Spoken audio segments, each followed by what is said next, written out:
Como saben, uno de estos procesos es la plataforma tributaria para América Latina y el Caribe, que hoy tiene a Chile como presidente pro tempore, como país ejerciendo la presidencia pro tempore, pero también con el apoyo técnico de la CEPAL, también está Colombia, está Chile, hay varios países ahí trabajando muy fuerte para tener un espacio supranacional que nos permita dialogar respecto de los temas de fiscalidad internacional.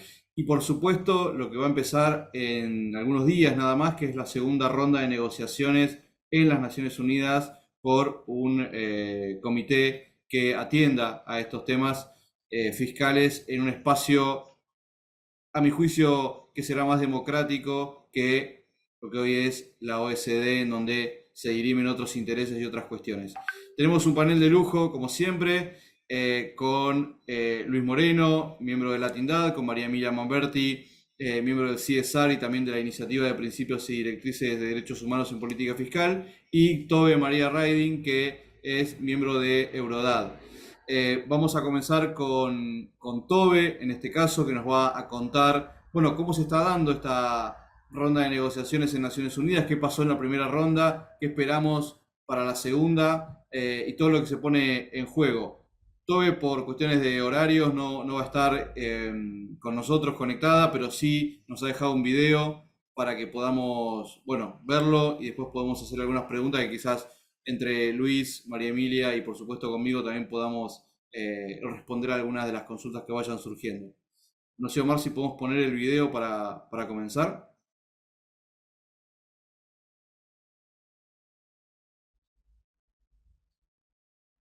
Thank you so much for the invitation to send inputs to the webinar. My name is Tove Riding. I'm the Policy and Advocacy Manager for Tax Justice at the Eurodad. And I'm also one of the representatives of Europe in the coordination committee of the Global Alliance for Tax Justice. And in the Global Alliance for Tax Justice, I also, together with Dereje from the Secretariat, I co-coordinate the working group on UN and tax, where we have meetings and discuss joint strategies and campaign and advocacy initiatives. And I've been asked to say a few things about the UN Tax Convention process, where it's coming from and where it's going. So the first thing to say on where this is coming from is that the issue of tax and the United Nations goes very far back. In fact, over 100 years ago, there was something called the League of Nations, which was the organization before the United Nations. And they were discussing international tax issues because already 100 years ago, it was very clear that it was difficult for one country's tax system to work effectively unless there was some way of working together between governments internationally. For example, when a company is working in several countries, there has to be some sort of clarification on where does that company pay tax on what amount of income. And so that discussion started at the United Nations predecessor, the League of Nations. But then over 50 years ago, the OECD countries pushed very hard to have the issue of international tax moved from the United Nations to the OECD. And that's how it's been ever since, is that the OECD has been leading on global tax rules and standards. Now, there was a UN process started a bit over 20 years ago, known as the Financing for Development process. It started in Monterrey. And there, already over 20 years ago, there was a discussion about bringing tax into the United Nations again. There was a proposal to have an intergovernmental negotiation on tax. And it was discussed whether it should be a separate body or it should be within the United Nations. But the essence of the idea was that there should be a place where all countries are equal. And there was already then a concern from developing countries that when the OECD is leading on international tax rules, OECD countries will, of course, be more important than other countries. And so there was a concern that the OECD process wouldn't be fair. And already 20 years ago, the OECD countries said, no, we should keep international tax issues at the OECD. So on and off, civil society have also been engaged, and developing countries have continued to push for the idea of having the United Nations be the place where international tax issues are discussed. And as many of you might know, we've also had, as the Global Alliance, since the Global Alliance was founded a bit over 10 years ago, it's been a key issue for the Global Alliance to have a UN process on tax. And fast forward, we had it as a big issue in 2015 when there was a Financing for Development Summit in Addis. And there we didn't win the campaign. We lost again. The OECD countries once again insisted that international tax issues should be at the OECD. But we didn't give up. We continued the campaign, and it's been a key issue that has been pushed by colleagues all around the world. It's really been a uniting campaign under the Global Alliance for a long time. And finally, in 2022, so about 1.5 years ago, the Africa Group at the United Nations, they said, now is the time to have an intergovernmental UN tax process.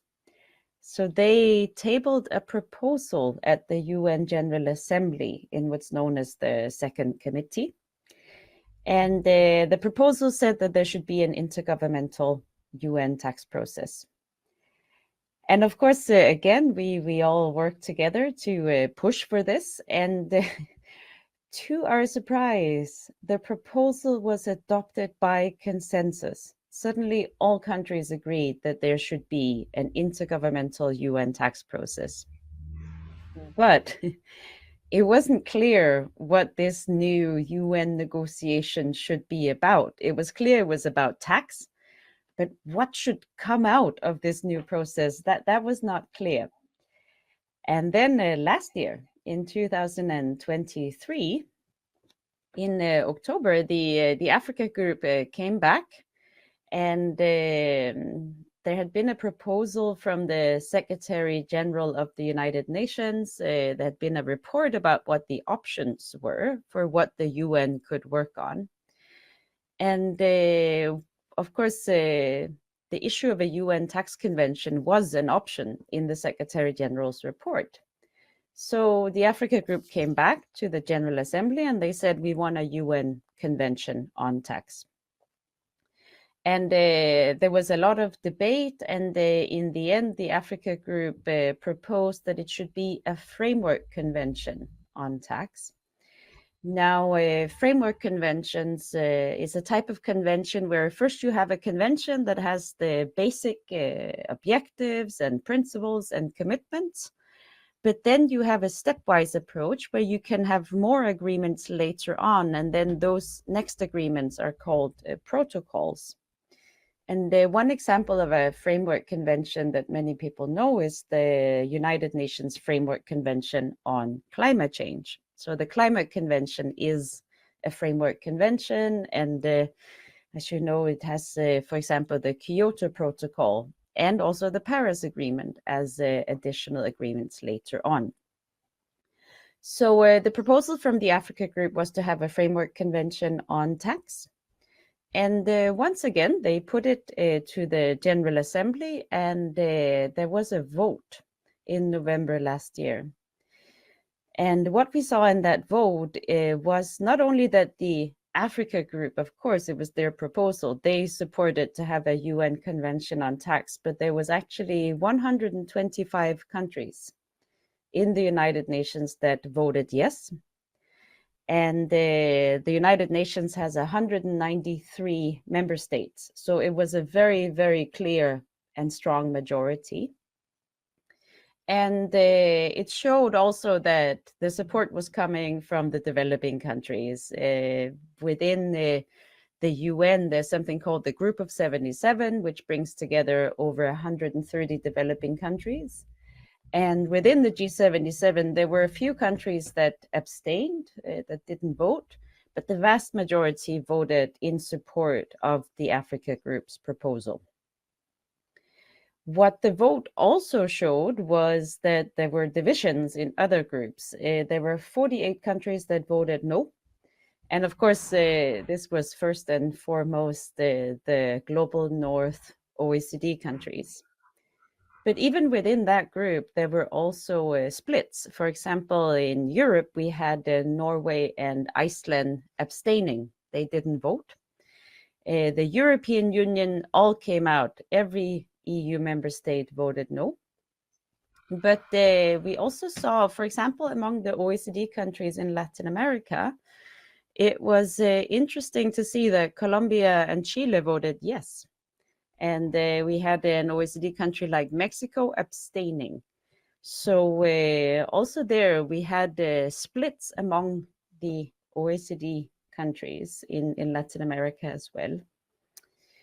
So what happened after the vote was that the resolution, the proposal was adopted, which means that now the negotiation has started. And the plan is now to have in 2024, between now and the end of August, they are supposed to finalize terms of reference for the UN Convention. So it's a first step. And then when the terms of reference are finalized, when there is a proposal, it's going back to the United Nations General Assembly, where the proposal will be to adopt the terms of reference and start the negotiation of a UN Convention on Tax. A few things about how it's going now. First, in February, they had a first session to decide how to negotiate. And what we saw there was that all countries in the United Nations, all the member states, also the ones that voted no to the proposal, they came back to the negotiating table. We had everyone in the room. We had United States, we had the EU, we had all the countries around the table. And they managed to reach a decision by consensus. They managed to all agree on a roadmap on how to move forward until the end of August to finalize the terms of reference. It was also decided that there would be 2 negotiating rounds looking at the substance. And the first negotiating round started in April and ended in May. So they had a negotiating round, which was the first time they really looked at what should be in the UN Convention terms of reference. And then the next negotiating round starts in July, at the end of July, and then it runs into August. And there we have 3 weeks of negotiations, which is a lot. So there's really time now to work very thoroughly on what should be in the terms of reference for the UN Convention on Tax. A few things on how the first negotiating round ended. The first thing to say is that once again, we had consensus. We had a full agreement on the roadmap ahead. So all countries are still involved and everyone is at the table and participating. And the second thing is that we now saw what kind of issues, what kind of tax issues are governments asking for in the UN Tax Convention. And there it was a positive surprise for us that all of the issues that we have been wanting to see, they all came up. Of course, we have proposed as civil society, we have proposed them to the negotiations, but governments also picked up these proposals. And some important examples is, of course, corporate tax and the digitalized economy. So a reform of the corporate tax system, stopping illicit financial flows. and really starting a more fundamental reform of the way we tax multinational corporations that came up.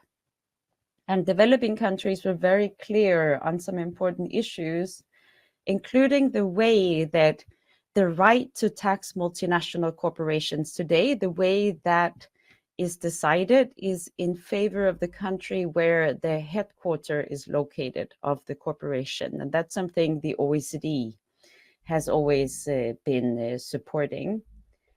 But that's not good for developing countries because they are the countries where there's a lot of economic activity, but they don't have many corporate headquarters in their countries.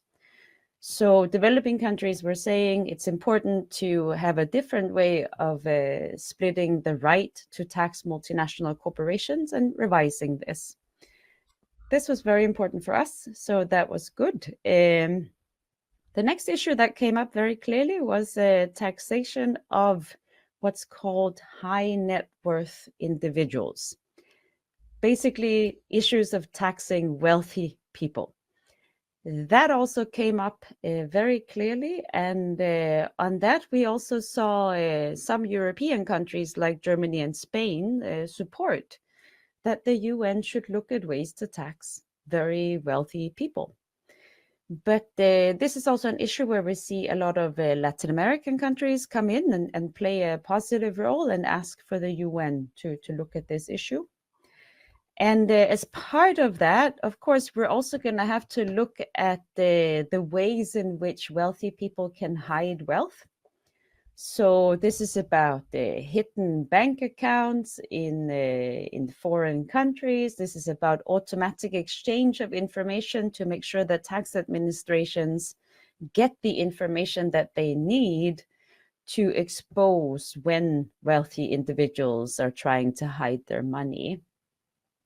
And this came up as well. We currently have an OECD system for automatic information exchange. It's not working well at all for developing countries. And therefore, we need to review this system. And that also came up very clearly. Then we had the issue of tax and the environment. And then there's a lot of focus now on making sure that there is coherence between the UN's job of combating climate change and the UN's work on an international tax convention. And there it was very good to see that there were several countries bringing up the importance of starting to link environmental issues and the international tax negotiations. That's also very important for us. And then there's an issue about the broader links to sustainable development and making sure that the tax systems, both at the national level and internationally, help to reduce inequalities and achieve the sustainable development goals. And that was also an issue that came up quite clearly in the negotiations. At the same time, one thing that's extremely different with the UN negotiations compared to the OECD is that at the OECD, civil society is not allowed to be in the room. We're not even allowed to be in the building. The negotiating text is secret. We can't see what's being negotiated. We can't see what our governments are saying on our behalf. But in the UN negotiations, we get to be in the room, we get to make interventions. The negotiating texts are public, and we can send inputs to the process, and we can see what our governments are saying, both because we are in the room, but also because it's live streamed on the internet. So we actually now have the whole first negotiating session can be watched online. The videos are on the internet. And that creates a whole different political opportunity to influence these processes, both by being at the negotiations, they are in New York at the UN headquarters, but also by following up in national capitals and making sure that the governments know that we are following their statements and make sure that they know what we would like them to do in the negotiations and then follow up. regardless of whether they said something good or said something bad, it's very important that they feel that the organizations at the national level are following the negotiations and asking governments to be ambitious and push for a UN tax convention that really becomes both ambitious and effective and fair. So it's a lot more work for us now that we can participate in the negotiations, but it's also an extremely important opportunity. And the next steps now, so at the first negotiating round, the job was not to agree on everything. It was just the first round to see what people wanted. And now the negotiations are going to the second round, and there they're going to have to start reaching agreements on what should the terms of reference look like for the UN Convention. Again, they don't have to solve everything now, but they have to agree on what goes in the terms of reference and what does not. So that's why the next negotiating round is going to be extremely important. And it's going to be very intense. It's these 3 weeks of negotiations from July to August. And of course, as usual, we will be coordinating civil society inputs and preparing ourselves, but we're also very, very keen on those who can and want to consider to come to New York and join us and be part of the negotiations.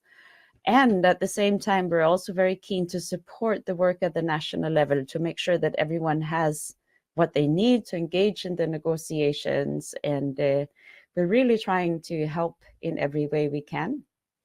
And one of the things we've done, for example, is to produce Q&A documents to explain what's going on and to share information and work together to try and make sure that everyone knows what's going on. And then also coordinate inputs to the negotiating text and make sure that we have position papers as a civil society. Now, the last thing I want to touch on is what issues are looking difficult in the negotiations. And the first thing to say about that is that, of course, we had 48 countries that voted no to having a UN convention, and now they are back at the table and they are participating in the negotiations. But it's also very clear that there are some of them that still don't like the idea of having a UN convention on tax. We have the United States, for example, but also a country like Canada also really don't look very happy about the idea. Inside the European Union, it seems that we have now a split. The EU doesn't have much positions. They only have a very, very short position as the EU. And then the EU member states are negotiating individually, and that's quite unusual. But on this issue, they really started to negotiate separately. And they also don't all seem to have the same position. So it's quite interesting to see how the EU position is diversifying. And that can be very important going forward, because one of the things that we're hoping to see is that we will have an alliance of progressive countries, that we have the countries that are not tax havens and are generally losing out because of illicit financial flows and can see the need to have more and better global tax rules, that they can find each other and work together going forward, so that we get a big group of countries that are moving ahead.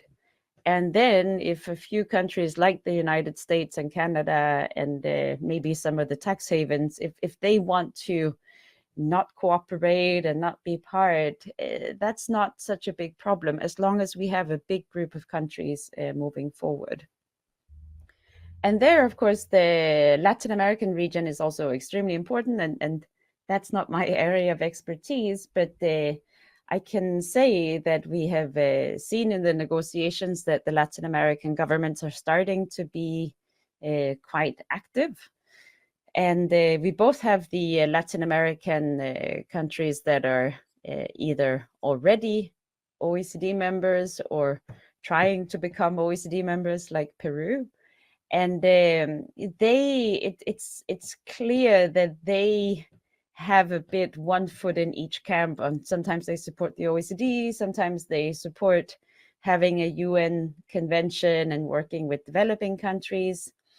They've been leaning more towards developing countries in the latest negotiations. Before they were sometimes they were outright trying to stop the process, but now they're starting to engage more. But there is an important issue in making sure that they continue to really side with developing countries, and that they also realize that they also can benefit from having a UN convention on tax.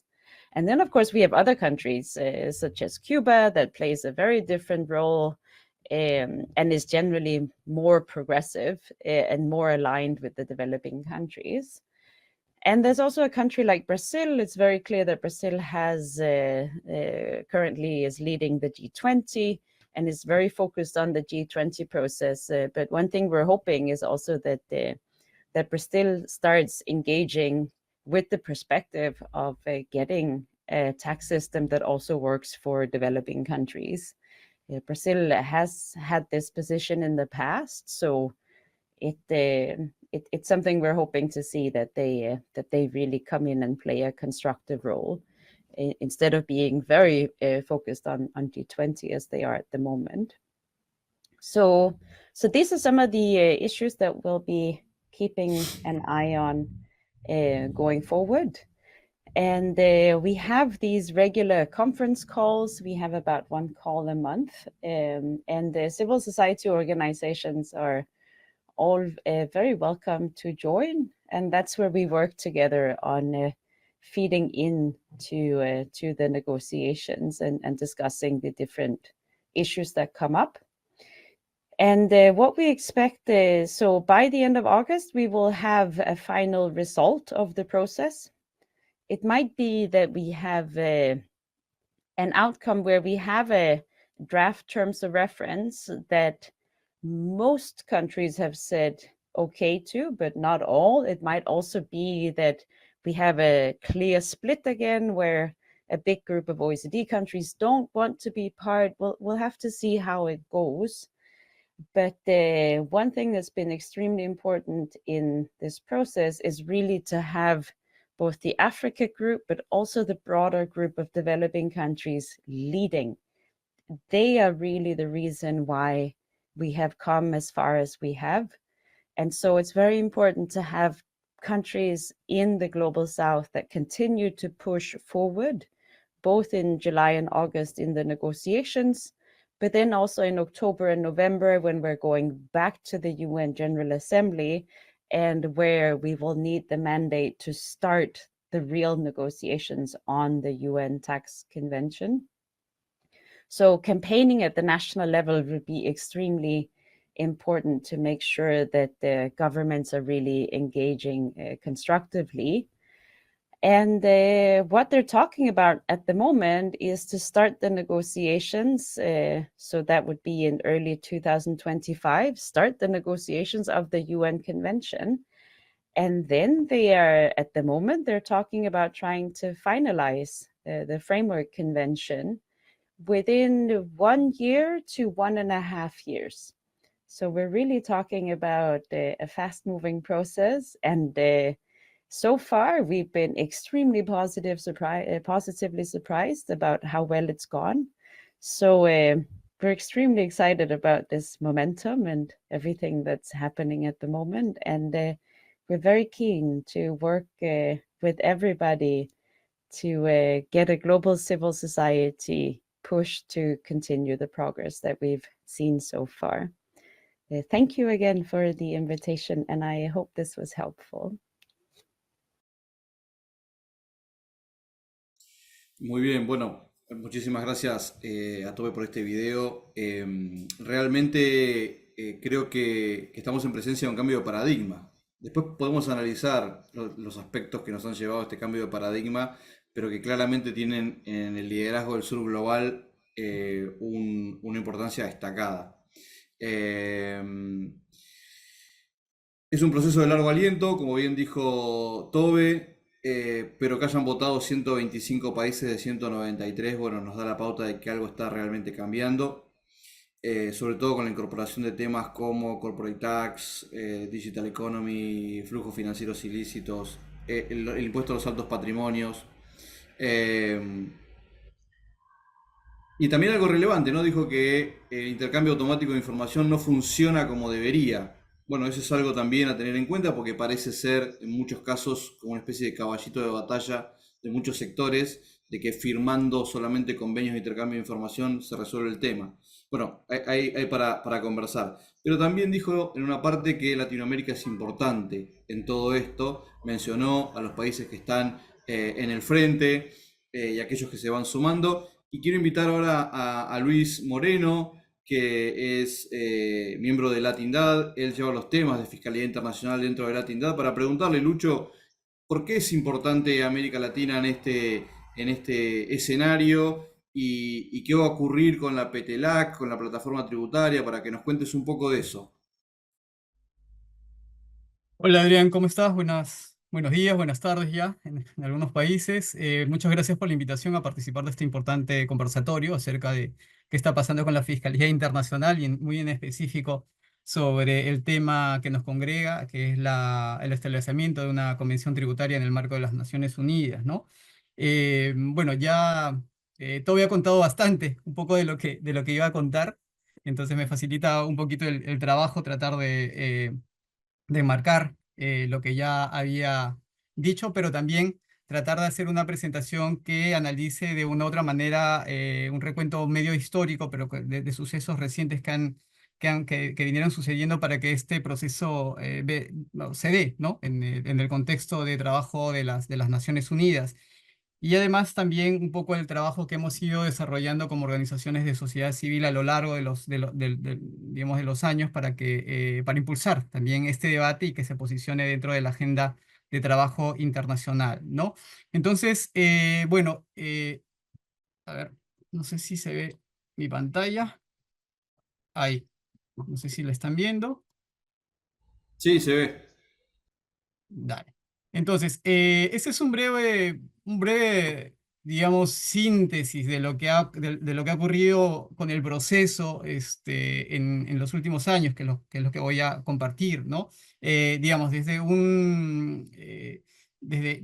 acciones, digamos, más recientes de los últimos 20 años, ¿no? Ya que Tobe especificó de que este proceso de tributación ha estado en la Liga de las Naciones desde principios del siglo pasado, ¿no? Y ha sido todo un trabajo constante en el seno de las Naciones Unidas para poder recuperar ingresos y poder hacer que el sistema tributario funcione para todos y todas, ¿no?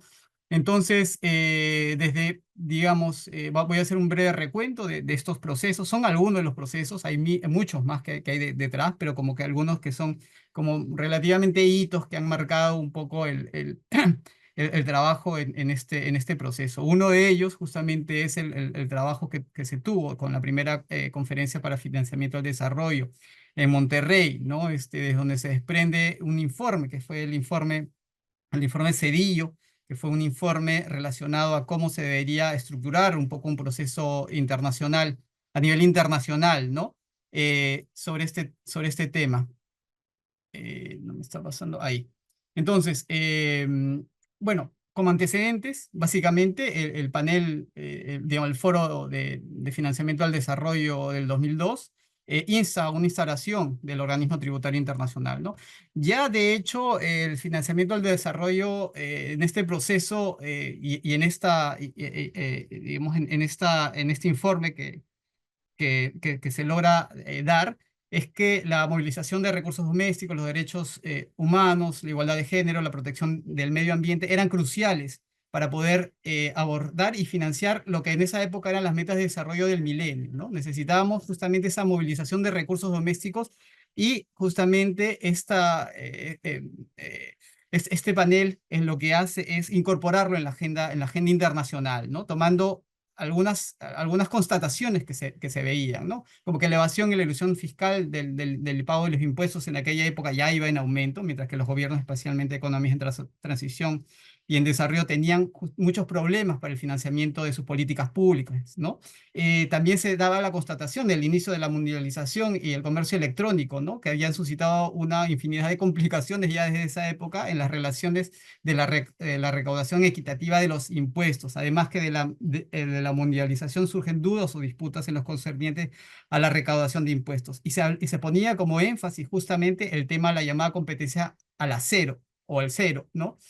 O lo que es la competencia a la baja, ¿no? El dotar de incentivos de exoneraciones tributarias a grandes inversiones digamos, atraerlas hacia los países para invertir. Pero también eso ya, desde esa época ya constituía un problema, digamos, por la pérdida de recursos que eso conllevaba, ¿no? Entonces, desde ahí se hace un llamado a fortalecer la cooperación internacional en cuestiones tributarias, prestando atención principalmente en los países en desarrollo que eran los que más perdían, ¿no? Entonces, parte de la propuesta del informe Cedillo, que fue previo al reporte que se emitió por los países en el aspecto de financiamiento al desarrollo, había una propuesta, ¿no? En el 2021. La idea era justamente tener una organización internacional tributaria, ¿no? Que era la propuesta de un panel de expertos independientes que habían sido convocados por el secretario en ese entonces de Naciones Unidas, Kofi Annan, y presidido por el expresidente mexicano Ernesto Zedillo. De ahí que el reporte del informe se llama el informe de Zedillo, ¿no? Debido a este liderazgo que se tomó. Y lo que es, entre otras cosas, lo que el pedido era que se debería incluir, entre otras medidas, desarrollar medidas contra la competencia fiscal, promover el intercambio de información y, lo más ambicioso, una organización fiscal internacional, ¿no? Ya marcaba desde ahí el inicio y sobre todo en el marco de las Naciones Unidas, ¿no? Porque el marco era esto, ¿no? Ya un llamado justamente para movilizar esfuerzos, ¿no? Finalmente esta propuesta, digamos, fue entregada al comité preparatorio, pero no fue aprobada, ¿no? No fue aprobada, pero se esperaba que se implemente en un futuro cercano. Entonces, a partir de esa época, ya empezamos a trabajar desde organizaciones de sociedad civil a lo largo de los años en tratar de movilizar esfuerzos por una agenda global y regional, que entre uno de los tantos objetivos que teníamos como organizaciones era justamente romper ese poder del poder del control transnacional en la gobernanza de la fiscalidad internacional, ¿no? Entonces, había que actuar contra una articulación regional, contra el secretismo y el abuso fiscal de las corporaciones multinacionales y las grandes riquezas. Había también un trabajo por avanzar un poco, ya estoy hablando un poquito, ya yéndonos más a los inicios de la década del 2010, había que avanzar o revisar también el rol que jugaba el G20 y la OCDE en la articulación de las normas fiscales internacionales, que a lo largo del tiempo fueron generadas, digamos, en un proceso de articulación global llamado BEPS, pero que han sido interesantes, pero que no han logrado cambiar un sistema fiscal internacional que sigue teniendo muchas pérdidas sobre todo a los países en desarrollo, ¿no? Medidas que fueron instauradas por países desarrollados, como había mencionado Tobe, donde no hubo una plena participación de todo el conjunto de países a nivel global, sino que fuimos tomadores de reglas, y donde muchas de estas reglas terminan beneficiando de mayor manera a los países desarrollados, ¿no? De forma en desigual a lo que nosotros podemos obtener. Entonces, desde ahí también había una necesidad de potenciar el rol del G77 y era necesario fortalecer la cooperación tributaria regional y global, ¿no? Entonces, desde ahí la propuesta de tratar de impulsar un espacio regional en el caso de América Latina, pero también la creación de una convención intergubernamental en el seno de las Naciones Unidas como alguno de los prioritarios que desde las organizaciones de sociedad civil habíamos puesto en la agenda. Entonces, desde ahí hubo un trabajo multiactor y para nosotros la movilización social fue un tema muy importante, ¿no? La movilización con el movimiento indígena, campesino, de mujeres jóvenes, sindicatos, ¿no? Para promover también las intersecciones que que la política tributaria tenía que tener en su agenda, como la justicia fiscal y género, la justicia fiscal y los derechos humanos, la educación, el cambio de reglas fiscales globales, el fin de las guaridas fiscales, el tratamiento de las industrias extractivas. Todo eso en un marco de trabajo, como les decía, de movilización social que mantuvimos desde inicios de la década pasada y que se han ido manteniendo a lo largo de diversas campañas que hemos tenido, ¿no? Entonces, es en ese marco de trabajo que también no perdimos de vista, digamos, todo este proceso de las cumbres del financiamiento al desarrollo, hasta llegar a la segunda cumbre o la tercera cumbre en Addis Abeba, ¿no? Donde se hizo una campaña muy grande de incidencia, de acción, movilización, tanto con gobiernos, con sociedad civil, con medios de comunicación, etcétera, para tratar de volver a restablecer esa idea inicial que se tuvo a inicios de la década del 2000, ¿no? Con el informe Cedillo, de tener un espacio tributario internacional en el seno de Naciones Unidas que sea verdaderamente inclusivo y que tome en consideración las verdaderas preocupaciones de los países en desarrollo, ¿no? Entonces, había la constatación de que todavía habían reglas obsoletas, ¿no? En el sistema tributario, y el primer objetivo justamente era tratar de cambiar, digamos, y equiparar en igualdad de condiciones ese trabajo, ¿no? Entonces, y que seamos partícipes también de la redacción de las normas fiscales internacionales. Finalmente no se logró porque, como había comentado Tobe, también el bloqueo de las grandes potencias fue un factor preponderante, digamos, en esta cumbre de Addis Abeba en el 2015. Pero logramos posicionar nuevamente en la agenda en el debate público para poder movilizar este esfuerzo. De hecho, ya había, bueno, se había destacado, digamos, en la agenda, o por lo menos se pudo recuperar diversos compromisos de parte de los países como parte del proceso de esta cumbre, ¿no? Y ahí, desde ahí se destaca que las actividades de cooperación internacional en cuestiones de tributación internacional deben tener un enfoque y un alcance universal y deben tomar plenamente en cuenta las distintas necesidades y capacidades de los países, en particular de los los menos adelantados, ¿no? Entonces, desde ahí hemos venido ampliando también un trabajo para poder movilizar, digamos, la implementación de las normas fiscales, pero también en digamos, en ese periodo de tiempo nos hemos visto también con procesos, digamos, diversos procesos que se han ido implementando, como ya había dicho, por ejemplo, en el seno de la OCDE, para, digamos, tener las normas tributarias internacionales, ¿no? Sin embargo, los resultados de estos procesos han sido de una u otra manera insuficientes, ¿no? Para ofrecer soluciones reales a los problemas que experimentan los países en desarrollo, ¿no? Producto de los flujos financieros ilícitos, ¿no? Y en especial aquellos vinculados con las corporaciones o con el abuso, ¿no? Fiscal de las grandes corporaciones multinacionales y las grandes riquezas, ¿no? Y que habiendo estas reglas internacionales, aún, digamos, no terminan de corregir la inmensa salida de recursos ilícitos de los países en desarrollo hacia estas guaridas fiscales, ¿no? Guaridas fiscales que todavía siguen siendo de propiedad, por decirlo así, ¿no? O de países desarrollados o de dependencias donde estas, bueno, o dependencias de estas, ¿no? Entonces, acá también constatábamos un problema, que era el problema que las grandes potencias generaban las normas internacionales siendo ellos mismos los que se beneficiaban de esas normas, pero siendo ellos mismos los que establecían también la opacidad del sistema tributario internacional, ¿no? Que establecen ahora, ¿no?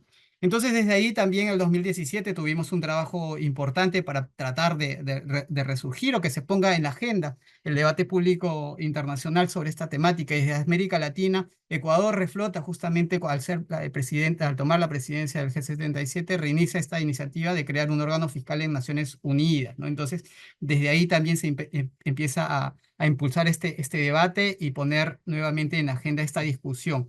Entonces, hay una nueva oportunidad, hay sucesos recientes, como ya habíamos dicho, a lo largo de este tiempo. En el 2011, el Grupo de Alto Nivel sobre Flujos Financieros Ilícitos, que se constituye en África, ¿no? Por la Unión de Países Africanos, de donde sale o lo denominado panel MBECI, empieza a, digamos, cuantificar la pérdida de flujos fiscales, de lo que significan los flujos financieros ilícitos, y también darle una conceptualización a lo que debería ser flujos financieros ilícitos, ¿no? Entonces, eso aporta mucho, digamos, al debate internacional, y hay un impulso a partir de esa época también por movilizar la agenda del debate internacional, ¿no? En 2019, el Grupo Africano de 54 países presenta por primera vez en Naciones Unidas un llamado para desarrollar la Comisión de Naciones Unidas, un poco el proceso de lo que ya Tobe nos ha ido contando. Hay también algunas iniciativas como el panel de alto nivel sobre responsabilidad y transparencia e integridad financiera del 2021, que de una u otra manera también ayuda en sus recomendaciones finales a encontrar mecanismos de coordinación global, inclusivo y legítimo en el Consejo Económico y Social, pero que también dan pie a la caracterización y a la problemática de lo que significa flujos financieros ilícitos, y también a mejorar las regulaciones que en la actualidad se venían dando con algunas medidas de transparencia, ¿no? Como crear registros públicos de beneficiarios finales, aumentar los intercambios automáticos de información, pero que también se vuelve a retomar dentro de todo este trabajo desde África, donde durante el periodo de sesiones de mayo del 2022, los ministros de Finanzas de la Unión Africana exhortan a las Naciones Unidas que se inicien las negociaciones bajo sus auspicios, ¿no? Entonces, eso es retomado en el 2022. En septiembre del 2022, el secretario de Naciones Unidas anunció la disposición para iniciar este trabajo, y como ya ha contado un poco Tobe, en el 2023 hay una aprobación histórica de la resolución de la Convención Tributaria de Naciones Unidas, que ha sido impulsado en este periodo breve proceso por la Unión Africana, ¿no? Justamente para la creación de un comité intergubernamental que elabore la Convención Marco de las Naciones Unidas, que ese es parte del trabajo que ya se viene desarrollando y es parte del proceso, ¿no? Pese, como había señalado Tobe, al bloqueo inicial de grandes superpotencias, esto se logra cambiar, digamos, sorpresivamente, creo, para muchos de nosotros que habíamos vivido muchos bloqueos en procesos anteriores, ¿no? Pero bueno, entonces hay un llamado de Guterres, señalando en esa época que la Convención Fiscal puede ayudar al mundo en desarrollo. Las organizaciones de sociedad civil empiezan a trabajar, digamos, en propuestas también sobre cómo se podría estructurar una convención marco de Naciones Unidas. Road Center, Eurodad y la Alianza Global trabajan en esquemas de propuestas de convención de Naciones Unidas, pero también diversas organizaciones de sociedad civil a nivel mundial empezaron a impulsar y promover, digamos, diversos debates, intercambios y propuestas en torno a cómo debería ser la implementación de la Convención Fiscal, pero también qué elementos sustantivos deberíamos agregar en esa agenda y cómo debería funcionar a nivel global, ¿no? Entonces, a partir de ahí ha habido un trabajo importante e incluso también en el marco de la agenda internacional han habido momentos, y en la agenda del debate regional han habido importantes también, momentos importantes para constituir espacios regionales de tributación. Uno de ellos es la plataforma tributaria de naciones, la plataforma tributaria de América Latina, ¿no? Que es un espacio que se impulsa, que lo da impulso el gobierno colombiano y que del cual, digamos, en 2023 se logra instaurar, ¿no? También con una inmensa participación de organizaciones de sociedad civil que ayudan también a reconfigurar o a proponer medidas de cómo podría establecerse a través de recomendaciones este espacio en el seno de la plataforma en América Latina, ¿no? Y que nace como un espacio de discusión sobre temas tributarios. Actualmente hay 9 países, hay una presidencia en estructura, hay una presidencia pro tempore que la tiene Chile actualmente, que la tuvo hasta hace poco Colombia, hay una secretaría que la tiene la Comisión Económica para América Latina, y también se tiene dos espacios consultivos, que uno es del sector, bueno, desde sociedad civil, donde trabajamos con diversas organizaciones para promover estos debates, pero también hay un consejo consultivo del sector privado. Hay 3 ejes temáticos: progresividad, gasto tributario e impuestos ambientales. De hecho, se ha trabajado algunas propuestas, unos documentos, unos borradores que ya han sido presentados a los países y que sirven como referencia también para los países a la hora de hacer algún tipo de regulación. Y hay algunos 3 ejes transversales que también se empezaron a discutir, sobre todo el tema de ver cómo el impuesto mínimo global podría afectar, digamos, a los países de América Latina. Pero también hubo un cierto acercamiento al abordaje de la Convención Tributaria, que no ha sido desarrollado del todo por las diversas posturas políticas que tiene cada país, pero que podría ser un espacio, un elemento importante a la hora de configurar las normas o tratar de generar un espacio o una voz unificada dentro del espacio de la Convención de Naciones Unidas, que es un desafío aún, ¿no? Hay un tema que sí marca, digamos, el proceso de la plataforma tributaria, es que es de carácter no vinculante. Es decir, las propuestas o las decisiones que se tomen ahí no están ligadas a que las tenga que tomar todos los países, ¿no? Queda decisión de cada país asumir la postura que mejor le convenga para el desarrollo de sus actividades o diversas políticas fiscales en la región, ¿no? Entonces, pero también ha habido un proceso importante, digamos, dentro de la OCDE, ¿no? Actualmente tenemos 5 países miembros de la OCDE en América Latina y en espera de adición otros 3. ¿no? Han habido a lo largo de este tiempo, también han habido la participación de de diversos países que son miembros de los diversos foros globales de la OCDE, y también se han creado espacios de trabajo y de capacitación, incluso en los temas relacionados al marco inclusivo BEPS, y se ha recibido asistencia técnica que ha sido importante para los países, pero como decíamos, todavía queda, creo, eh, una tarea por tratar de que de estos procesos se recauden en igualdad de condiciones, digamos, lo que se tiene, ¿no?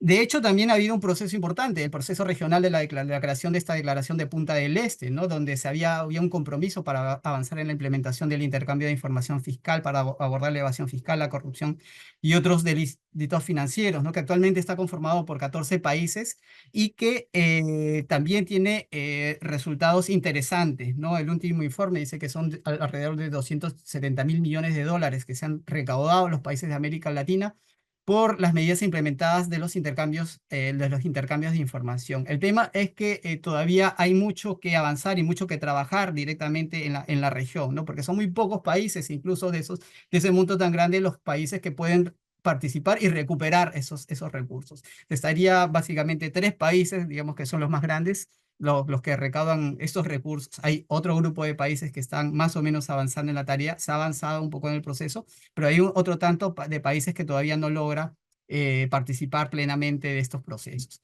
¿Qué hay actualmente sobre el proceso de Naciones Unidas, ¿no? ¿Cómo está conformado? Actualmente hay una conformación para llevar a cabo este proceso por una mesa directiva, un comité ad hoc, que son, como ya había dicho Tobe, los encargados de la redacción del convenio marco. De hecho, ya se habían lanzado, digamos, una propuesta inicial de términos de referencia a inicios de junio, que fue recogida por el comité, y que nuevamente se ha vuelto con todas las recomendaciones que también desde sociedad civil y gobierno se plantearon. Se ha tenido un nuevo documento que ahora lo vamos a revisar muy rápidamente para saber en qué estamos, pero también en la estructura de este comité, en este buro, tenemos la representación de 20 representantes, 4 por cada continente, ¿no? Entonces, un presidente, 18 vicepresidentes y una relatoría. En el caso de América Latina, tenemos 3 países, o teníamos, porque lo que sucedió cuando se presentó esta propuesta de tener los 4 países, América Latina incluyó 1 o 2 países más para tener una representación más o menos rotatoria en los 2 periodos, ¿no? En el primer periodo de la primera sesión, donde teníamos a Brasil, a México, a Bahamas y a Colombia, y para esta segunda sesión hay un cambio, digamos, en la recomposición, donde todavía se mantiene Brasil, Chile, Bolivia, y entiendo que República Dominicana o Jamaica se suman también a este proceso dentro del buró de la mesa directiva que se va a añadir. Entonces, dentro de ese proceso habían diversas, digamos, 3 etapas marcadas: las reglas de decisión del comité ad hoc, que es parte del proceso de elaboración de los términos de referencia; las reglas de decisión para la negociación de la convención, que está en curso, que ya había mencionado Tobe, que es un trabajo que va a durar más o menos hasta fin de este año, donde se debería aprobar, digamos, los términos de referencia para la constitución de la convención y las reglas de decisión propia de la convención marco, que es el establecimiento en las etapas que se van a llevar en adelante, ¿no? Se estimaba que tenga una duración del establecimiento de la convención o del trabajo de 18 meses a 2 años, ¿no? O sea, dependerá un poco de esta segunda ronda también cómo se estructura un poquito eso, pero también la propuesta es que vaya entre el 2025 y 2026. Hay algunas consideraciones que se empezaron a tener en cuenta dentro de las conversaciones, si tener protocolos tempranos o iniciales o no, ¿no? Si es así, hay que aclararse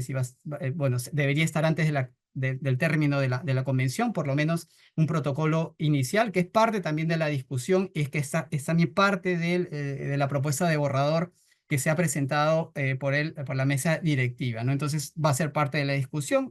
Los temas de mayoría o consenso, cómo se va a definir eso, fueron también parte del proceso para ver cómo se constituía todo esto. Y para nosotros también, bueno, fue la idea de tener nuestras principales demandas o demandas sustantivas para la estructura de la convención, o sea, los ejes temáticos que deberían incluir. Bueno, luego de esto, ya para ir también concluyendo y para tratar de ir posicionando de lo que hay actualmente, se tiene unos términos de referencia ya revisados, como mencionaba, ya habían sido recogidos Lucho, los aportes. Sí, Adrián. estamos sobre el tiempo, ¿eh? Dale. Lo que, para terminar, lo que demanda en esta segunda, esta segunda negociación, o esta segunda etapa, se va a discutir lo que la mesa directiva ha presentado hace muy poco, esta semana, ¿no? Entonces, primero decir que no ha habido unanimidad en los contenidos de la elaboración de este documento, entonces no es un documento del todo consensuado ni apoyado por todos los participantes, pero dentro de los objetivos está la idea de que la Convención Marco debería tener una declaración de principios, ¿no? Hay una serie de principios para establecer la cooperación fiscal, integrador, eficaz, un sistema de gobernanza de responder a los retos fiscales, establecer un sistema fiscal inclusivo, justo, transparente, que son parte de los objetivos que se han planteado para esto. Hay algunos principios que señalan que la Convención también debería tener una declaración clara de principios. En ese marco, los objetivos deberían tener un enfoque y alcance universales, que cada Estado miembro tenga un derecho soberano a decidir sobre las políticas y prácticas de su sistema fiscal, pero garantizar que dichas políticas y prácticas no socaven la eficiencia o la base de sistemas fiscales de otros Estados miembros, deben estar en consonancia con la legislación internacional y sobre todo incluir el aspecto de los derechos humanos, que ahora seguro María Emilia nos lo va a desarrollar más a detalle, bueno, y otros principios y objetivos que también se han ido enmarcando en este proceso, ¿no?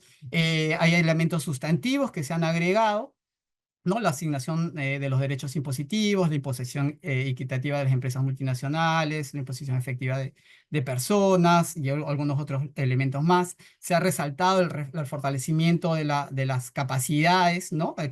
Teniendo en cuenta justamente las diferentes necesidades, prioridades y capacidades de todos los países para contribuir de manera significativa a los procesos del establecimiento de estas normas, sin restricciones, ¿no?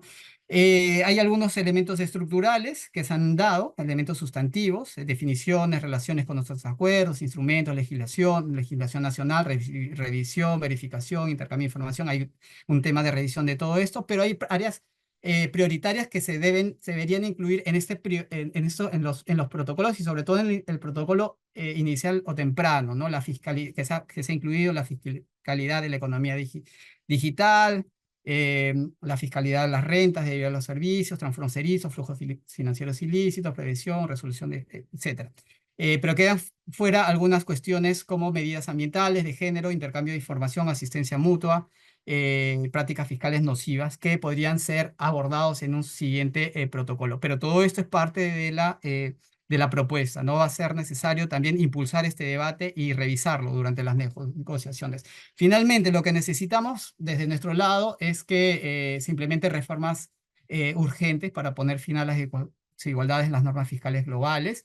Se necesita un respaldo político por parte de los gobiernos del mundo y en particular de los movimientos de los países del sur. Para eso la movilización y el trabajo articulado es una de las principales demandas, pero también necesitamos el respaldo por parte de la sociedad civil organizada para la movilización. Es necesario impulsar nuestra agenda global, la lucha contra los flujos financieros ilícitos, el abuso de el abuso fiscal de las grandes corporaciones y las grandes riquezas, la igualdad en condiciones en el marco de la toma de decisiones, vincular la gobernanza mundial con obligaciones clave, que son, por ejemplo, todo el tema de derechos humanos, la reducción de desigualdades, cerrar las brechas de género en las políticas tributarias, la progresividad, desafíos ambientales, impuestos a la riqueza, normativas de transparencia que ya hemos venido hablando sobre intercambios automáticos de información, beneficiarios finales, registros, reportes de país, pero todo esto en un marco de públicos, abordar el tema de los incentivos fiscales, etcétera. Avanzar en el financiamiento justamente de los objetivos del desarrollo, pero ir más allá, ¿no? Es ir hacia una verdadera y eficaz cooperación fiscal. Bueno, con esto termino la presentación. Bueno, y agradezco y perdón por haberme tomado un poquito más del tiempo que teníamos. Muchas gracias, Lucho. No, no, de verdad, súper completa tu presentación y un poco responde a lo que yo planteaba al principio respecto del cambio de paradigma, ¿no? De cómo se había dado ese cambio de paradigma. Bueno, evidentemente hay un camino recorrido amplio, profundo respecto de proponer cambios permanentes que nos ha llevado a esto, ¿no? A tener ahora una plataforma tributaria en América Latina y el Caribe y también al mismo tiempo estar luchando ahí dentro de Naciones Unidas, como bien decía Tobe, como bien decías vos, para tener desde el sur global un liderazgo mucho más fuerte, mucho más marcado. Pero también, lo que mencionaba Tobe en su introducción, lo de involucrar otros temas, otros enfoques. Ella mencionó el tema ambiental, pero nosotros desde la iniciativa de principios y derechos humanos en política fiscal venimos impulsando también el enfoque de derechos humanos, que de hecho se ha mencionado en los TDR, pero quién mejor que María Emilia Mamberti del CIDESAR para contarnos un poco cómo venimos trabajando ese enfoque, qué esperamos que suceda con la agenda de derechos humanos en Naciones Unidas y cuáles son los desafíos para esta agenda hacia adelante. María Emilia, bienvenida. Gracias, Adrián, y gracias, Lucho y Tobe, por las presentaciones tan exhaustivas. Bueno, como habrán visto, toda la agenda de la tributación internacional evidentemente viene muy movida y con muchas novedades positivas desde el punto de vista de nuestras organizaciones en el último tiempo. Y a mí lo que me gustaría plantear como punto de partida es este punto que dejaba Adrián del cambio de paradigma. Porque todos estos procesos, yo voy a usar el ejemplo de los derechos humanos como hilo conductor, pero muestran algunas preocupaciones comunes, implícitas y explícitas, y que no tienen que ver, a mi juicio, solo con reformas en la tributación internacional, sino con un cuestionamiento más grande al multilateralismo, que no puede, digamos, estar o seguir estando guiado por organizaciones que por su propia composición o su propia misión o sus propios mandatos ignoran algunos de los problemas que se relacionan con sus agendas de trabajo. Y el tema de la tributación y los derechos humanos es muy claro. Digamos, hay organizaciones que están orientadas a pensar, por ejemplo, los derechos como derechos de los grandes contribuyentes y no como derechos de todas las personas con carácter universal que se ven impactados por la manera en la que los estados recaudan y asignan recursos públicos. Por suerte creo que estamos en los pasos iniciales, pero muy significativos después de todos los esfuerzos que acaba de señalar Lucho para que esto cambie. Y eso, ahora voy a los ejemplos más concretos, pero no solo lo vemos en el alineamiento por la preocupación que hay de manera explícita e implícita por los temas de derechos humanos en los foros que discutimos hoy, pero también en el seguimiento más rutinario y sistemático que hacen muchos mecanismos de derechos humanos de las cuestiones tributarias. Son como dos caras de la misma moneda que desde la sociedad civil venimos uniendo hace muchos años y la iniciativa es un producto de esta unión, pero ahora también lo vemos a nivel institucional. Del lado de los derechos humanos y a nivel de América Latina lo vemos muy claro, por ejemplo, en el plan estratégico actual de la Redesca, ¿sí? La Relatoría Especial de Derechos Económicos, Sociales, Culturales y Ambientales, que tiene como uno de sus ejes centrales de trabajo las políticas fiscales y políticas económicas. Esto tal vez no hubiera sido tan intuitivo o esperable hace unos cuantos años, pero hoy, por ejemplo, la agenda de derechos socioeconómicos está ampliamente atravesada por los temas de tributación y de fiscalidad.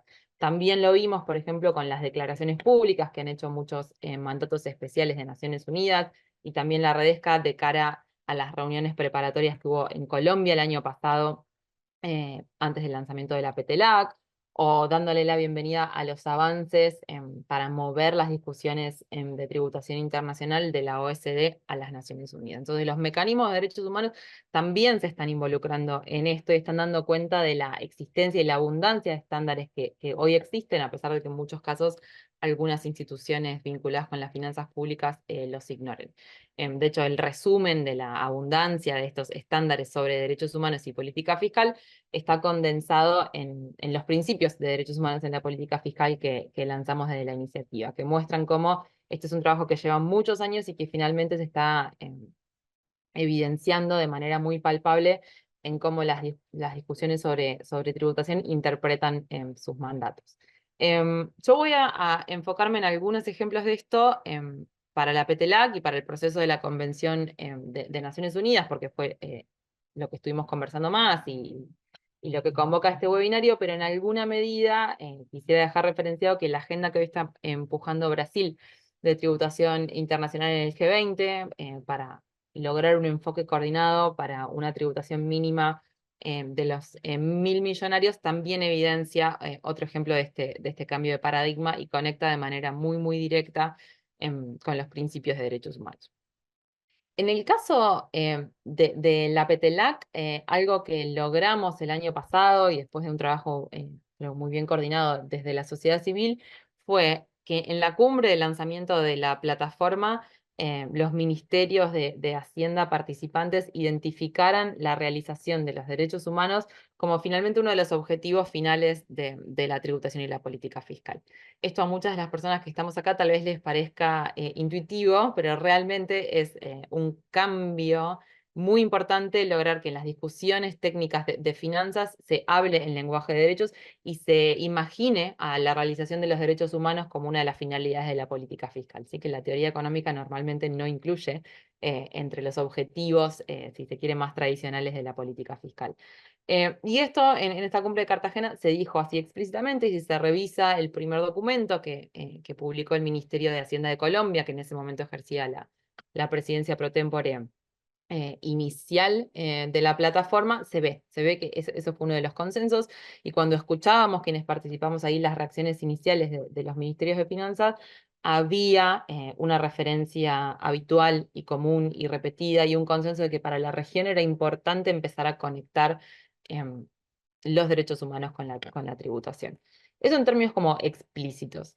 Y en términos, también en términos explícitos, en el proceso de Naciones Unidas vimos en el último año y entre los distintos pasos que repasaron Lucho y Tobe recién,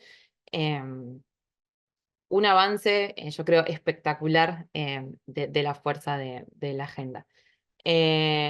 Las organizaciones que hacemos parte de la iniciativa y otras que la Alianza Global coordina a nivel global, veníamos haciendo remisiones cada vez que había oportunidades para participar de manera escrita, remisiones notando la importancia de que los términos de referencia de la convención incluyeran un llamado a cumplir con los derechos humanos y a alinear los esfuerzos de tributación con los derechos humanos, y también una aplicación concreta de en qué principios debería traducirse ese alineamiento con los derechos humanos, en términos de obligaciones extraterritoriales de los estados, del deber de los estados de cooperar para la realización de los derechos humanos, del deber de los estados de movilizar el máximo de los recursos que disponen para la realización de derechos, y también en términos de igualdad y no discriminación.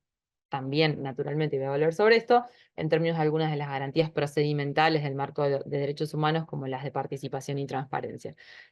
Entonces empezamos a realizar estas remisiones y a mapear, que esto es algo que hicimos bastante desde CSR, en qué medida las remisiones de otras organizaciones, de gobiernos, de agencias intergubernamentales, recapitulaban o insistían en la importancia de conectar los derechos humanos con la tributación. Y esto evidenció la centralidad de mover el debate sobre tributación internacional a las Naciones Unidas.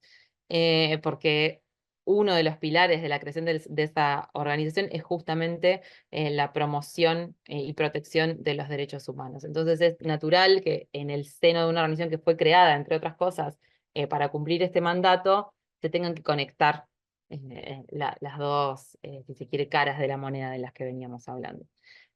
Cuando salió el borrador inicial, que se llamó el borrador cero de los términos de referencia de la convención, el resultado que vimos, a pesar del como amplio eco que había habido en las remisiones escritas que hicieron distintas organizaciones, vimos que el eco era parcial. ¿Por qué? Porque de manera implícita sí se mencionaban a los derechos humanos, porque se conectaban a la tributación o a la cooperación para la tributación internacional con las políticas de desarrollo, con la política social económica y muchos temas sustantivos de los que voy a hablar después, relacionados con el marco de derechos humanos, estaban volcados en el borrador inicial, pero la única referencia explícita que había a los derechos humanos era de alguna manera contraria a nuestra visión, y se usaban los derechos humanos como un límite a las potestades estatales, más que como una manera de energizar a los estados. ¿Por qué? Porque en el borrador inicial solo se refería al derecho humano a la privacidad como un límite potencial a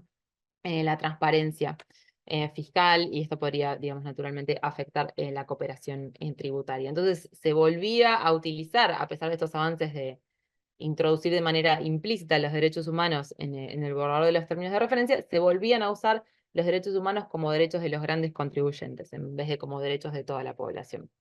Este primer borrador generó una nueva tanda de remisiones por escrito, donde volvimos a ver a muchas organizaciones, incluso de las Naciones Unidas, ha hecho, por ejemplo, un trabajo fantástico la Oficina del Alto Comisionado por los Derechos Humanos, pero también muchas organizaciones de la sociedad civil, y en este caso vimos un liderazgo muy fuerte de Chile, como una remisión estatal también, que levantaba el punto de la necesidad de incorporar a los derechos humanos como un principio general y guía en la futura convención. Y acá podemos ver cómo se conectan, ¿no?, los esfuerzos por reimaginar una tributación que sea más inclusiva y más justa a nivel regional con la PETELAC, y a nivel internacional con muchos de los países de la región liderando los temas que son importantes para los derechos humanos.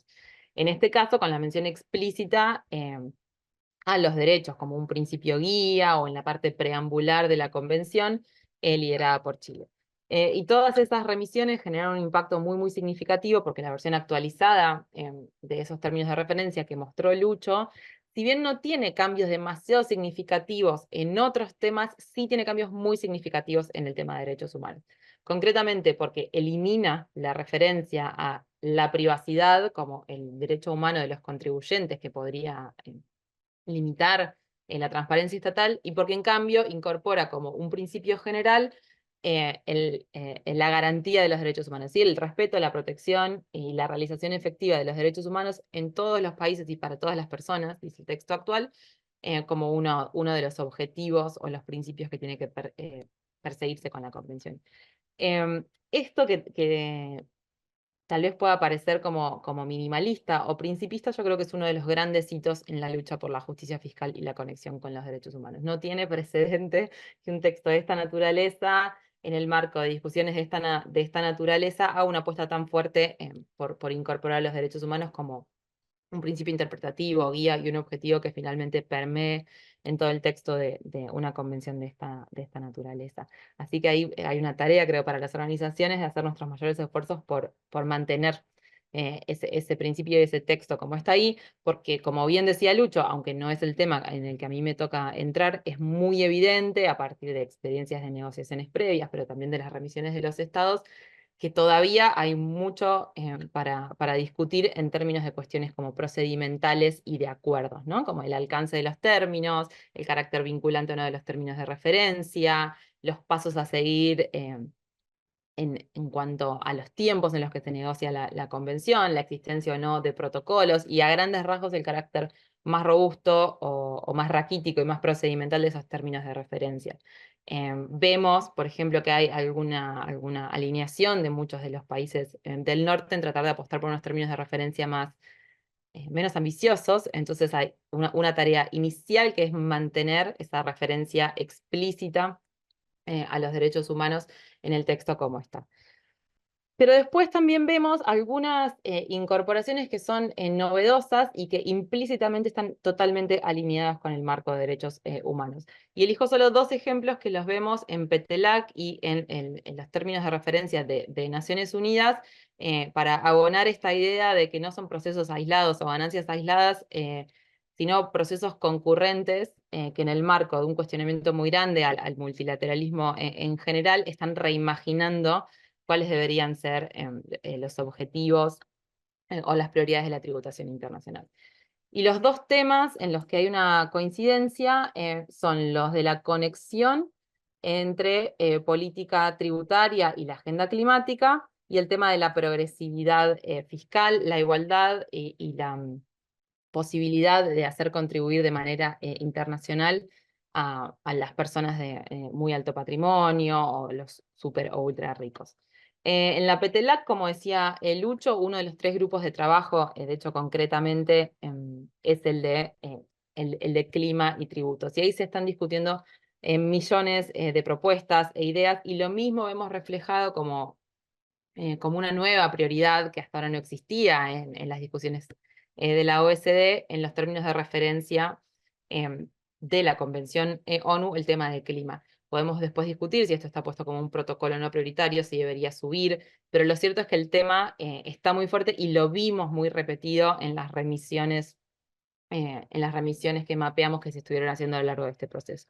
Y el otro es el tema de la igualdad. Entender que existe una enorme potencialidad para usar los sistemas tributarios y la tributación no solo a nivel doméstico, sino también internacional para corregir la desigualdad socioeconómica. Esto es un tema clave para los derechos humanos, ¿sí? Que tienen el principio de no discriminación y de igualdad material en el corazón, digamos, de sus demandas. Y obviamente el tema de la desigualdad económica, que es lo que más claramente podrían corregir estas propuestas, intersecciona de manera muy obvia con otras desigualdades, como la desigualdad racial o de género, que en los derechos humanos tratan de combatir con instrumentos específicos.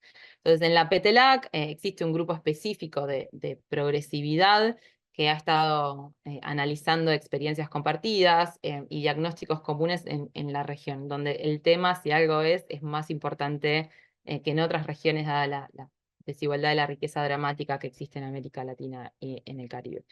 Y a nivel de Naciones Unidas vemos incluido el tema de la tributación de personas de altos patrimonios y algunas oportunidades para incluir a la progresividad, a la equidad y la igualdad como otros principios guía. Obviamente que todo esto son esfuerzos iniciales, es reimaginar las reglas de la tributación, entonces existe mucho más que profundizar.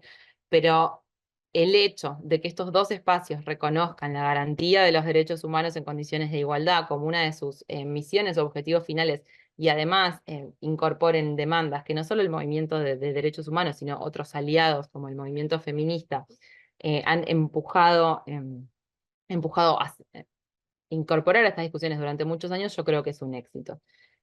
Voy a tomar el ejemplo del movimiento feminista para mencionar donde yo sí veo que hay como un vacío y todavía una necesidad de seguir reuniendo fuerzas para lograr en estos compromisos como más iniciales o más de principios una adición, que es el tema de la igualdad de género. En el caso de la PETELAC, cuando hicimos las recomendaciones de sociedad civil, incluimos esta cuestión de manera explícita, y aunque tratamos de transversalizarlo en la plataforma, lo cierto es que no es una prioridad de trabajo explícita en los grupos de trabajo, y esto se agrava de alguna manera por lo que vemos que es la baja representación de mujeres en toda su diversidad en la plataforma en sí misma. ¿Sí? Siguen habiendo déficit de participación y representación en esos espacios que de alguna manera agravan el problema de que el tema no esté receptado de manera explícita en el trabajo de la plataforma. Y lo mismo pasa a nivel de los términos de referencia de la Convención ONU. Si bien en muchas de las remisiones de organizaciones no gubernamentales e intergubernamentales el tema aparece, no encontramos, hay un vacío total a la referencia de este tema en los términos de referencia, y de hecho no estamos encontrando ningún estado que esté siendo el abanderado de la cuestión, lo que recorta, digamos, de alguna manera las posibilidades de que el tema finalmente entre como uno de los temas o compromisos centrales, aunque podamos derivarlo, obviamente, del compromiso más principista, si se quiere, sobre los derechos humanos. Así que creo que una de las tareas comunes que nos queda para los siguientes pasos, tanto de la PETELAC como de la construcción de los términos de referencia de la Convención de Naciones Unidas y eventualmente de esa convención, es hacer un fuerte llamado a que todos los enormes avances que el movimiento feminista logró construir en términos de conectar la tributación con la igualdad de género en los últimos años se vean reflejados en estos pasos iniciales, en estos compromisos iniciales para reimaginar la tributación internacional. Sé que quedan pocos minutos de el webinario y que hay espacio para preguntas, así que voy a dejarlo ahí para que podamos conversar un poco más, si hay interés. Y gracias, Adrián. Gracias, María Emilia. La verdad que el concepto es súper interesante. Me quedo con lo del lenguaje de derechos, con lo de perspectiva de derechos, que me parece que es central para pensar los temas de fiscalidad internacional, que es algo inédito para algunos países, para nosotros no, claramente, porque lo venimos impulsando hace mucho, pero para algunos países ahora parece que se han despertado, ¿no? Y es una buena noticia. Lo mismo, bueno, lo que comentaba María Emilia respecto de la PETELAC, también ahí se ha visto muy, muy claramente. Y por supuesto que es la herramienta central, como bien decía ella, para combatir la desigualdad. Me sumo a estos próximos pasos que plantea María Emilia respecto a un llamado al movimiento feminista para tomar por asalto, si me permiten el término, las implicancias de la tributación internacional, porque de eso se trata, ¿no? Lo repetimos siempre y lo vamos a hacer hasta el cansancio, no es un tema técnico, es un tema esencialmente político, y creo que el movimiento feminista sabe mucho de eso, así que obviamente me sumo a ese fuerte llamado que planteaba María Emilia. No tenemos muy poquito tiempo, mientras piensan alguna pregunta, porque por ahora no tenemos ninguna en el chat, voy a hacer 3 recomendaciones. La primera de ellas es que pueden volver a ver este webinar a través de NTV Info en YouTube. Lo estamos subiendo ahí y va a quedar alojado en esa dirección. Después, otra de las cosas, tengo el machete acá. Mañana a las 12 de Buenos Aires vamos a tener otro evento virtual, otro webinar en el marco de esta 4ª semana por Justicia Fiscal y Derechos Humanos, que va a hablar de cooperación sur-sur e integración regional con fines fiscales. Un tema que ha entrado mucho en el debate en relación a lo que ha planteado Honduras a través de la CELAC. Bueno, ahí vamos a hablar con o desde perspectivas comparadas entre América Latina y África. Mañana 12 del mediodía de Buenos Aires, cooperación sur-sur e integración regional con fines fiscales, perspectivas comparadas de América Latina y África. Y lo último que les quiero recomendar es que ingresen al sitio web de la iniciativa, que es derechosypoliticafiscal.org, para obviamente ver los documentos que hemos ido elaborando durante estos años, pero también para leer los principios y directrices, que es un documento, es nuestro documento madre, para que ustedes puedan entrar al tema del análisis de los derechos humanos y la política fiscal desde ese lugar. Estamos a 6 minutos de cerrar. No sé si hay preguntas o no. Si no, me gustaría obviamente agradecerle tanto a Lucho como a María Emilia, a Tobe en ausencia, que la hemos tenido ahí en un video, pero sí pedirle 2 minutitos, 1 minuto y medio, tanto a Lucho como a María Emilia, con que respondan algo muy, muy, muy breve y casi les diría desde lo personal, ¿no? ¿Cuáles son las expectativas que ustedes desde lo personal tienen en relación a la Convención Fiscal de Naciones Unidas, y qué cosa debería pasar, aunque sea que pase una, qué cosa debería pasar para decir, bueno, estamos en el buen camino porque sucedió esto? Me anticipo a la respuesta que quizás pueda dar María Emilia respecto de que ya figura una mención específica a los derechos humanos, pero qué otra cosa más, digamos, a cada uno de ustedes los haría feliz y podrían decir, bueno, creo que valió la pena ir hasta Nueva York, participar de las negociaciones, etcétera, etcétera. ¿Querés arrancar vos, Lucho, por orden de exposición y después con María Emilia? Minuto y medio, Luchito, ¿eh? Ok, bueno, un poquito menos.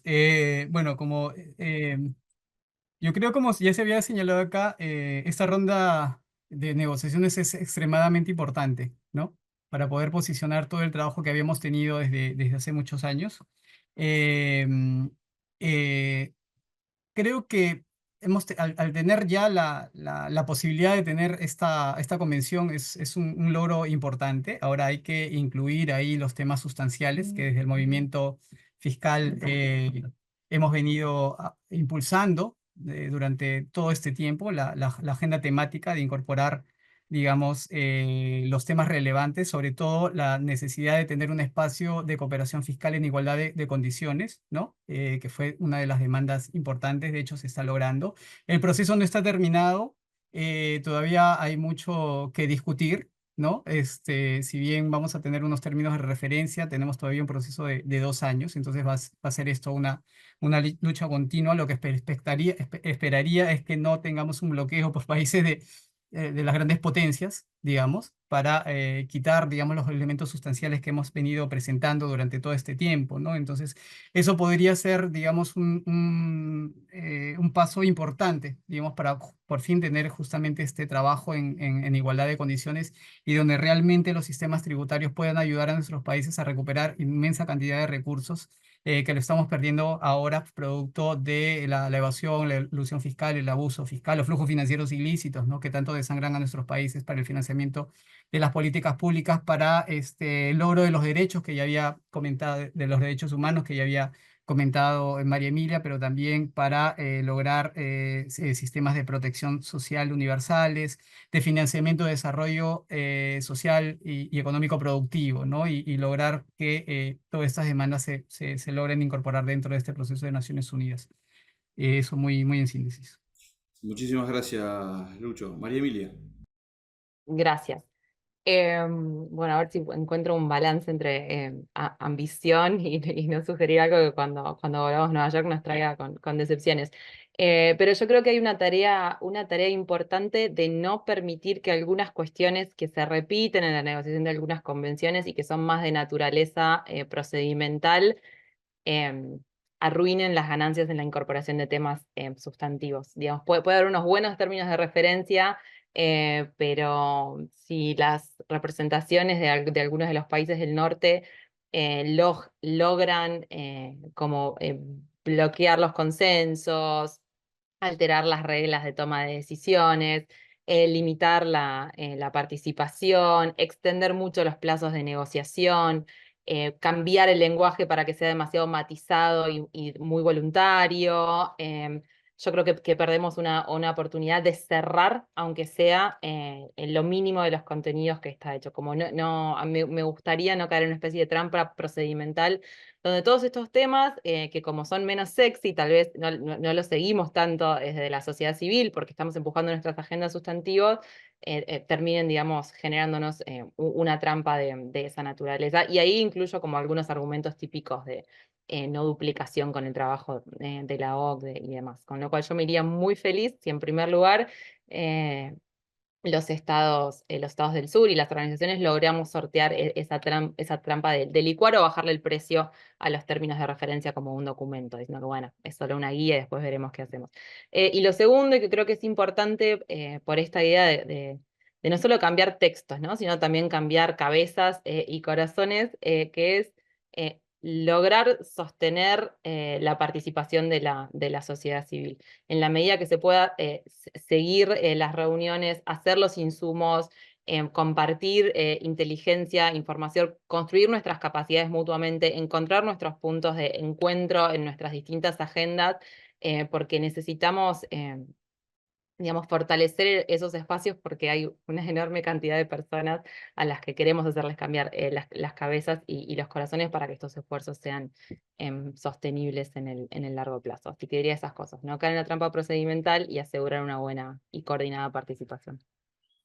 Sin lugar a dudas. Bueno, muchísimas gracias Luis, muchísimas gracias María Emilia y a las más de 40 personas que por momentos estuvieron conectadas escuchándonos.